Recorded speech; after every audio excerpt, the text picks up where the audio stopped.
Voltamos com o Papo de Juventude e a nossa conversa de hoje é sobre educação de jovens e adultos, uma modalidade que permite que aqueles que pararam de estudar consigam concluir os estudos. Deputado, a EJA também tem a questão da alfabetização, porque existem os analfabetos funcionais. Explica um pouquinho, então, para quem está assistindo, o que são esses analfabetos funcionais? Na verdade, a alfabetização no âmbito da EJA envolve com frequência, aqueles analfabetos plenos mesmos, aqueles que de fato ainda não se apropriaram da leitura e da escrita. Mas existe também um outro fenômeno complexo, né, no Brasil e em outros países, que são algumas pessoas que passaram pela escola, né, até cumpriram uma certa etapa do percurso escolar e depois, em função da sua trajetória de vida, do pouco uso que fizeram da língua, que é um código de comunicação, né, foram perdendo a sua capacidade de interpretar um texto simples, de se expressar por escrito, para escrever um pequeno bilhete. Então, são pessoas que até tiveram escolarização, não são analfabetos plenos ou puros, digamos assim, mas socialmente foram se distanciando, né, do uso da palavra escrita, do uso da prática da leitura, e aí não conseguem mais se comunicar por esse código. Então, é o chamado analfabetismo funcional, quer dizer, funcionalmente eles se tornaram analfabetos, embora, do ponto de vista formal, tenham passado até pelo processo de escolarização e tenham se, entre aspas, alfabetizado. E isso é muito importante para a questão de que a maioria deles que trabalham, né, para se comunicar dentro do trabalho, que o senhor falou da questão do bilhete, né, passar uma informação, né, Osanir? Isso melhorou com seus estudos? Melhorou bastante. Meu desempenho. Sem dúvida, sem dúvida. Foi muito bom, eu estou muito satisfeita de frequentar o EJA. E essa questão do trabalho, o que te ajudou no trabalho? A comunicação, né? Com a minha patroa, né? Eu sou babá, tomo conta de 2 meninas. Claro, claro. E faço artesanato também, sou artesã. Então, na comunicação, na minha ginástica do dia a dia, com as minhas amigas, né? Com professores de ginástica. Então, isso para mim foi uma maravilha, né? E também para lembrar da escrita, né? Claro. Você parou em que etapa? Você parou de estudar em que série? Eu parei no 6º ano. Pois é. O caso deles nem é tão exemplar assim, porque ele já tem um certo percurso de escolarização, que tem gente do ensino médio, enfim. Mas o problema do analfabetismo funcional, que você levanta com a maior propriedade, é muito grave, porque são pessoas que tiveram formalmente acesso à escola, cursaram a escola durante alguns anos, formalmente se apropriaram, adquiriram a leitura e a escrita, mas foram, assim, perdendo essa competência em função das condições de vida, das características que sua vida tomou. Agora, o Rio de Janeiro, a gente tem uma base boa, assim, de EJA, tanto de escola particular quanto de escola pública, mas nem todo o Brasil é assim. A Isabela antes estava até comentando com a gente, né, Isabela, que você conhece uma menina da Bahia, né? Conta um pouquinho o que ela falou para você. Bom, no caso, tem outros estados que o ensino é mais fraco. Bom, aqui no Rio, graças a Deus, não.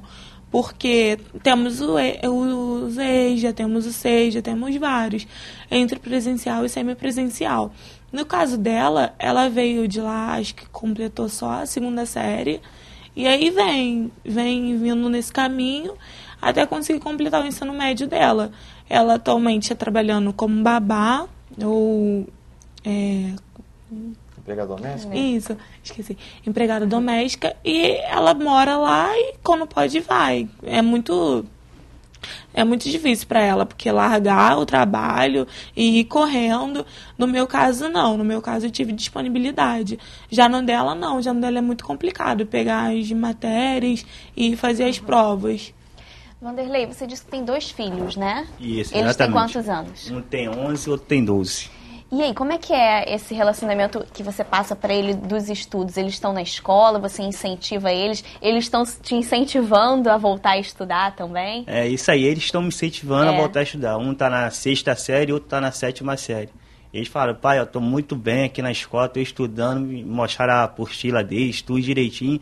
Então, eu fui vendo aquilo nos meus filhos, eu falei assim, pô, meus filhos, ela tá chegando quase lá na 7ª, 8ª série, tá me passando, e eu tô aqui ainda. Não, vai me incentivar, eu voltei a estudar, até por causa deles mesmo, porque eles mesmo falando, eu me senti assim, pô, meus filhos, cara, estão terminando e eu não vou terminar, Aí foi Vão todos se ajudar ali, né? Isso aí. Vão te ajudar também. Exatamente. Muito bacana, né, deputado? Eu acho muito importante. É bom lembrar também que a educação de jovens e adultos, Priscila, meus amigos, aqui no Brasil, tem uma relação muito forte também com o campo da educação popular, né? Porque hoje as pessoas têm um acesso mais fácil à escola, né? Mas nem sempre foi assim. Né? Então, assim, na primeira metade do século passado, houve experiências muito marcantes, né, no Brasil, de educação popular, de alfabetização de adultos, experiências que, por exemplo, lançaram para o mundo educadores como Paulo Freire, não é? Que é a grande referência da educação de jovens e adultos, da educação popular, da educação libertária no Brasil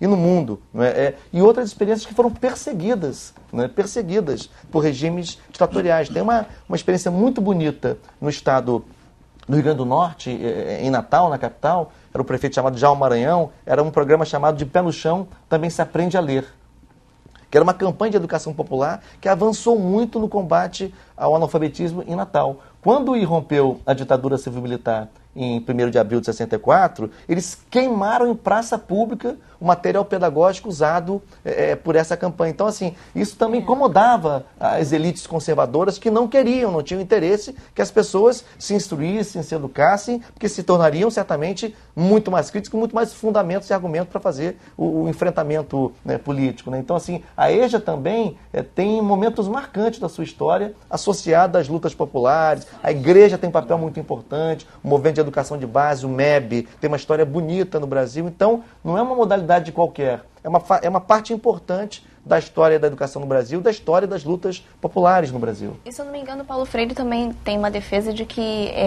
esse tipo de ensino tem que se basear muito no tipo de vida da pessoa, Lógico, né? Isso, Paulo Freire falava que era preciso articular a leitura do mundo com a leitura da palavra, ou seja, a formação do aluno tinha que estar muito vinculada ao contexto social, cultural, econômico em que ele vivia. Até trouxe aqui um livro para compartilhar com vocês, né, porque aqui no Rio de Janeiro nós temos uma importante produção de pesquisas no campo da educação de jovens e adultos. As universidades do nosso estado, tem muito, a UF, a UERJ, a UFRJ, a Unirio. Esse livro é a produção da UF? Esse livro é a produção da UF, é do Núcleo de Educação e Cidadania da UF, o NUEC. Né? É um conjunto de autores que fizeram capítulos que dizem respeito a pesquisas sobre educação de jovens e adultos. Então, a gente tem no Rio também uma crescente aí. Uma gama de pessoas pesquisando, estudando, educadores importantes. Na EJA, por exemplo, o professor Osmar Fávero, hoje com mais de 80 anos, é uma grande referência na educação de jovens e adultos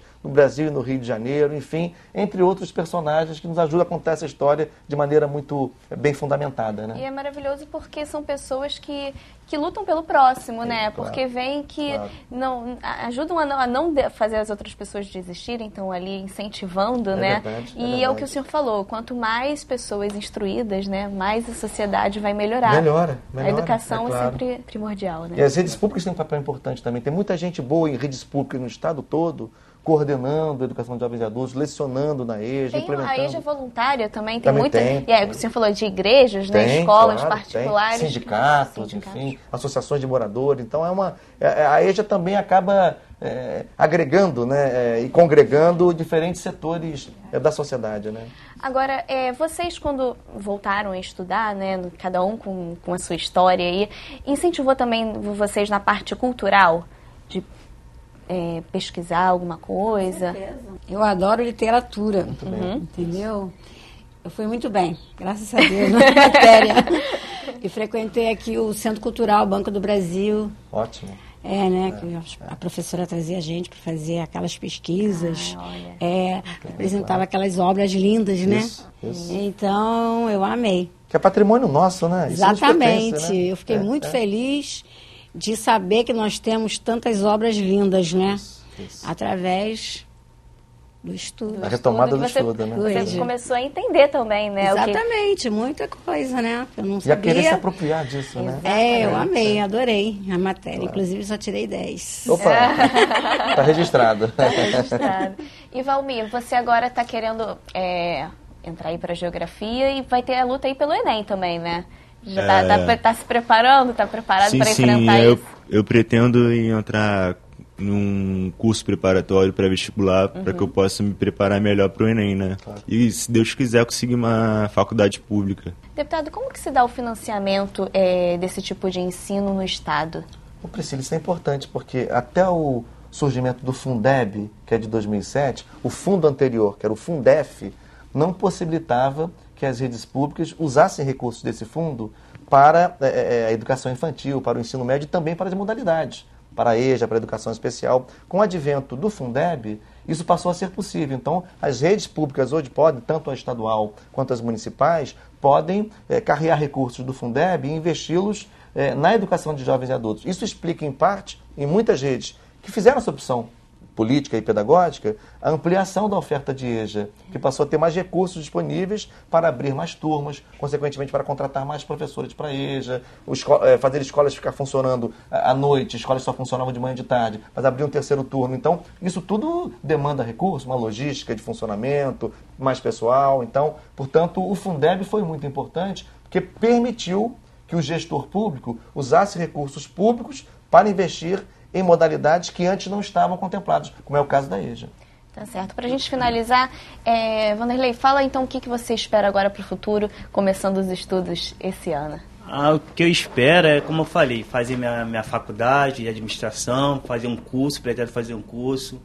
Eu gostaria de fazer muito um curso de culinária, gosto muito de culinária. Entendeu? Mas aí seja o que Deus quiser, né? Eu vou correr atrás, eu quero correr atrás e seguir em frente, parar jamais e terminar. Não desistir de novo, hein? Isso.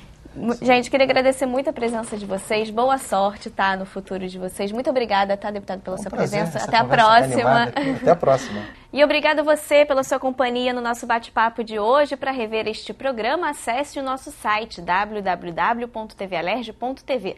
Nós também estamos no YouTube, é só acessar o canal da TV Alerj. Sugestões e opiniões também são bem-vindas. Escreva para papodejuventude@tvalerj.tv.